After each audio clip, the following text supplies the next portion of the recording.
Salve, salve, rapaziada, professor Leandro Levi na área para mais um vídeo de geografia aqui no Geografia Pública, o canal que quer tornar pública a ciência geográfica. Eu já te falei isso várias vezes. Mas se você tá chegando aqui pela primeira vez e você ainda não é inscrito ou inscrita aqui no canal, se inscreve porque a gente precisa de inscrito para que o YouTube entenda que aqui é relevante. E aí já deixar o like pro YouTube fazer todo o trâmite de mostrar pra galera, né? Pro algoritmo entender que você gostou do vídeo. Se você não gostou do vídeo, deixa o dislike também. O importante é interagir, independente. Hoje eu vou trazer aqui a famosa Amazônia Azul. Eu sei que tem muita gente que nunca ouviu falar na Amazônia Azul, mas a Amazônia Azul é importantíssima pro Brasil. E aí agora eu vou explicar o que é a Amazônia Azul e vou falar do que tá acontecendo com ela ultimamente, por que ela voltou a ser pauta, a ser notícia. Aqui eu trouxe o post do Tudo é Geografia. Em 2023, a ONU aprovou o pedido do Brasil para ampliar o limite exterior da plataforma continental brasileira. A nova área de 5,7 milhões de quilômetros quadrados é equivalente a 67% do território brasileiro. O Brasil é muito privilegiado porque tem um litoral de mais de 7 mil quilômetros de extensão e não tem a sua ZEE fazendo parte da ZEE de outro país. Não tem nenhum outro país que tenha o seu litoral perto do litoral brasileiro. O que acontece no mundo afora aí, tá? E a galera briga por causa disso. Porque o mar, geralmente, a parte mais rasa do oceano, o que a gente chama de mar, é muito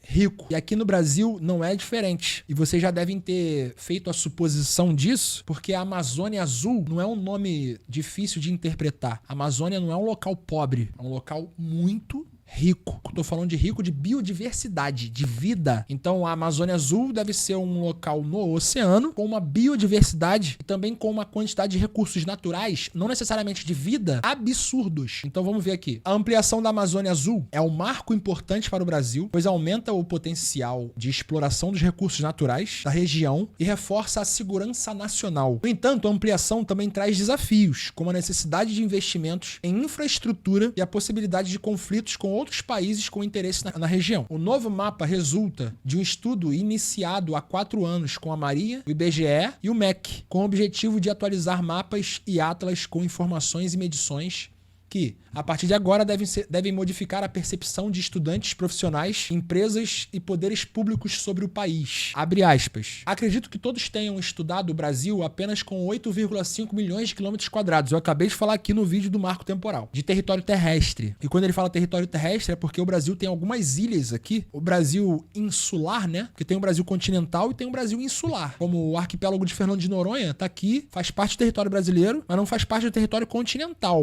Então ele tá falando do Brasil terrestre. Os 8,5 milhões de quilômetros quadrados é o Brasil sem contar as ilhas. Porém, o verdadeiro Brasil tem mais 5,7 milhões de quilômetros quadrados, totalizando 14,2 milhões de quilômetros quadrados. Área equivalente à do continente antártico. Conforme Rodrigo, capitão de mar e guerra da Marinha do Brasil, na área que estava deixando de ser representada cabem, com folga, 34 países europeus. O novo mapa político do Brasil, que passará a figurar oficialmente nos bancos escolares, mostrará que o Brasil não é só terra e vamos, direta e indiretamente, nos apropriando do que é nosso. Comenta. Recursos naturais. Antes de falar dos recursos naturais, queria falar dessa fala aqui do capitão de mar e guerra da Marinha, o Rodrigo. Então, os militares no Brasil, eles sempre tiveram essa visão de que é preciso ocupar o território para dizer que é nosso. Na ditadura militar, eles tinham o lema, o slogan, que era integrar para não entregar. O que significa isso? Significa que eles estavam tentando fazer algumas políticas de integração do território, principalmente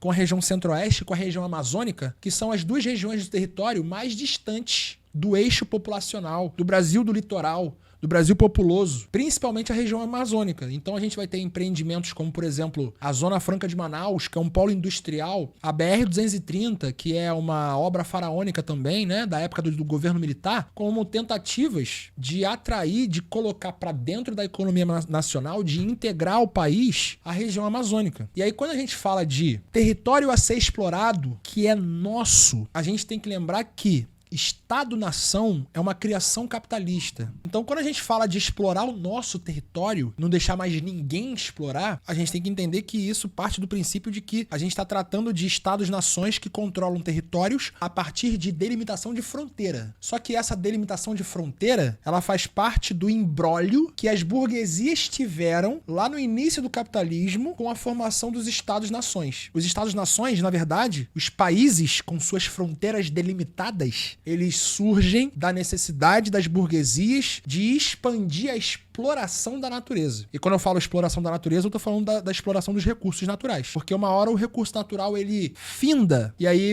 a burguesia precisa ir para outro lugar. E aí chegou uma hora que a burguesia de um lugar e a burguesia de outro lugar, elas se encontraram. E aí falaram, aqui a gente tem que demarcar o que é o quê? Quem tem controle de que território? E aí surgem os países, surgem os estados-nações. Até esse momento, e é ali na transformação, né, da saída da Idade Média para a Idade Contemporânea, ali no século XV, século XVI, a gente tem o início dos estados-nações, da formação dos estados absolutistas. Até então, a organização de território era outra, era de outra forma. Então a gente tem que entender que quando a gente fala de Brasil, de nossa pátria, a gente não está sendo internacionalista, porque quando a gente vislumbra um outro modelo de sociabilidade, a gente tem que entender que Estado-nação vai ter que ser jogado de arrasta para cima, porque ele só serve para garantir propriedade privada e para reprimir o pobre. É para isso que o Estado foi criado. E é para isso que ele serve até hoje. Muita calma nessa hora. Recursos naturais. A Amazônia Azul é rica em recursos naturais, incluindo petróleo, gás natural, minerais, biodiversidade marinha e potencial para a geração de energia renovável. Tem que ter cuidado na exploração. E a gente tem que romper com a lógica dos combustíveis fósseis. Petróleo e gás natural tem que parar de ser explorado e parar de ser utilizado. A gente já tem condições materiais para gerar energia de forma menos impactante na natureza. A gente só não faz ainda porque a gente tem um lobby do petróleo muito forte. Uma galera com muito dinheiro que controla as 7 empresas que mais extraem petróleo no mundo e para elas não é interessante que o mundo mude a sua matriz energética. Ah, mas o mundo vai acabar se você independente. Eles vão morrer com dinheiro no bolso. A gente precisa trazer esses assuntos à tona, né? Segurança nacional. A Amazônia Azul é importante para a segurança nacional do Brasil, pois abriga rotas comerciais estratégicas e importantes instalações militares. A ampliação da Amazônia Azul reforça a soberania brasileira sobre a região e dificulta a ação de atividades ilícitas, como o tráfico de drogas e contrabando. Tem que combinar com a Polícia Federal, né? A Polícia Federal que abre as pernas para a chegada das drogas, para a chegada das armas nos rincões do Brasil, para depois a Polícia Militar ir lá e ter